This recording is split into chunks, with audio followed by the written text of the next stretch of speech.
The other night I went and saw The Man of Steel. Before going any further, there's going to be a ton of spoilers. This is my first movie review on here, and there will be a ton of spoilers for the film. This is the last year's Montreal Comic Con t-shirt with good old Hellboy eating poutine. This year there's no t-shirt officially at the Montreal Comic Con that comes with the yeah. Okay. Man of Steel again. I'm a huge Superman fan. But I'm not a fanboy fan. I'm a fanboy fan. But I'm the type of guy that I was ready to pick this thing apart. I didn't think the girl for Lois was right. I'd already watched her on Smallville before. I wasn't sure how Henry Cavill would do. I recently seen him in Immortals. And there's a lot of things I was worried about. I didn't know if Lawrence Fishburne could pull off Perry White. I wasn't sure about not having Jimmy Olsen in the movie. And I wasn't quite sure, even though I knew Michael Shannon was a good actor, if he was going to be right for Zod. I'm a huge fan of the Superman movies. I saw them in the theater. Superman Returns is probably my least favorite, though I do think Brandon Routh did a great job, but he was way too close to being like Christopher Reeve to actually be able to pull it off. And that was one of the main problems with Superman Returns, was that it was too much like the Donner film. And in order to do this, it's been done well. Chris Reeve was great as Superman. Margot Kidder was an amazing Lois Lane. And I did like Annette O'Toole as Lana, and she got to play the mom on Smallville. I'm a huge Smallville fan. So there was a lot of expectations for me going into this. I wasn't sold on Russell Crowe as Jor-El. Anyway, the movie was 2.5 hours long, and I was worried about that as well. I'm going to get to all those points and more. First off, the movie starts with Krypton, as it often does in the reboots. But you kind of see more Krypton. You see actually some alien life forms, like this flying creature. You see the council. It's more fleshed out. You see the relationship between General Zod and Jor-El. They were friends, and how Zod has become this military guy that Jor-El can't relate to anymore. The Krypton we see is not the idealized Krypton of the early comic books. In fact, they are severely corrupted. Even the good guys are corrupted. So Zod's plan to take them over is not exactly it makes Zod a more relatable villain. When you know that whenever the villain can look like he has a legitimate reason for his villainy in his mind, it makes the villain more well-rounded. Ask anybody that ever acted as a villain. If he can play the villain without playing the villain, it's perfect. Anyway, the movie starts out great. There's some great stuff. Jor-El kicks ass in this movie. I mean, there's a huge fight sequence at the beginning of the movie. When it goes into the whole Earth, we start out with him already. He's finished high school. He's working on this boat, and he does a rescue. It's an incredible start to it. We get a bearded Clark Kent, and we don't hear him called Clark that much actually in the beginning of the movie. He uses the name Joe because he's going incognito, and he's just basically going around. Like we have always heard that Superman traveled around before he went to Metropolis. We're actually seeing it now.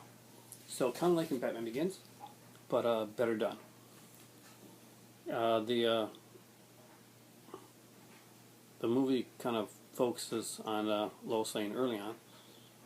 He meets her before he sees her as Clark in Metropolis, even before he becomes Superman.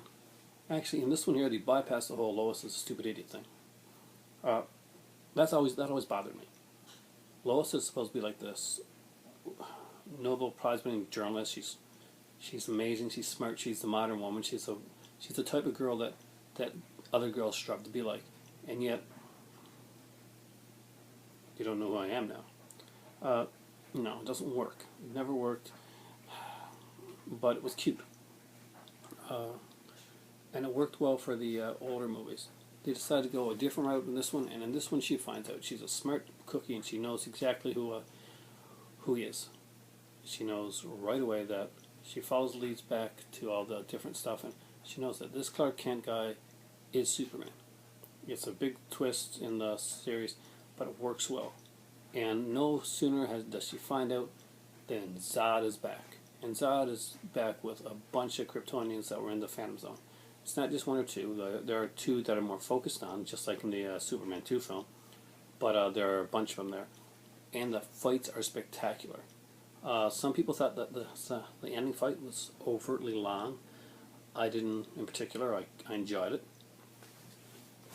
Zod is fully realized in this film.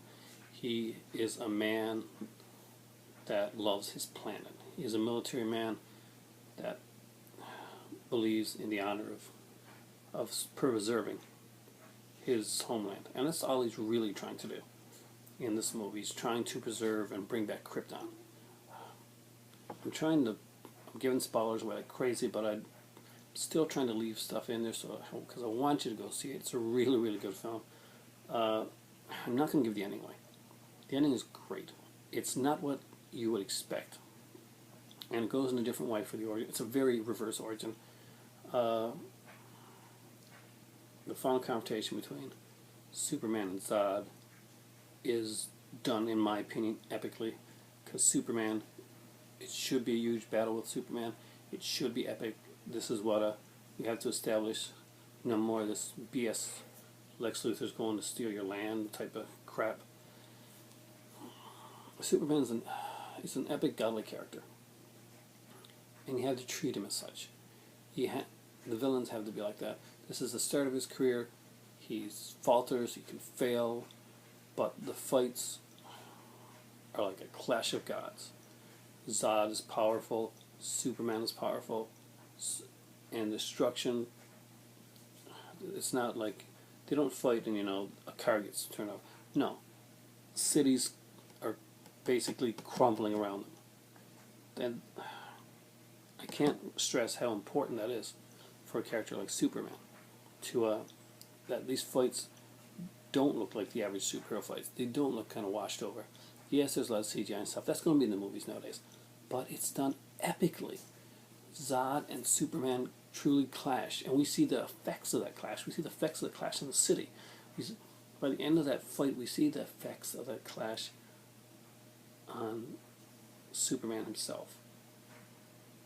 And it takes the movie in a different direction and the character in a different direction than you might expect. It was a ballsy move what they do at the end of the film. Very ballsy. I highly recommend Man of Steel. I really hope you go see it. It's a fun film. I wouldn't say it's great for the young kids because there is a little bit of violence and stuff in there. Although I didn't find it too bad.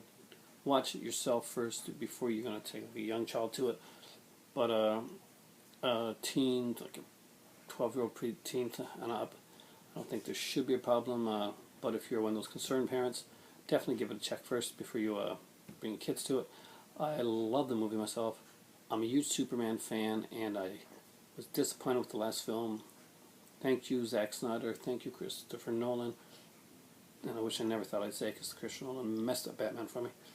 And thank you, David S. Goyer, for bringing back a character that had been so maligned in the last few years.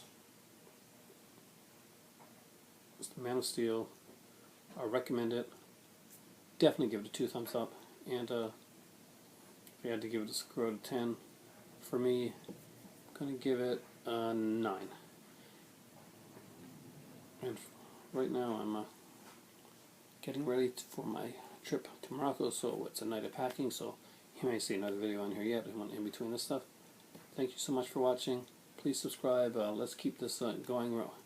Remember, you guys watching here are not just viewers to me. We're a whole interconnected network of guys and gals watching each other's videos. I love reading your comments. I love responding to them. It's really cool to see it growing that way. Thanks so much for watching. Hope you get to see Man of Steel.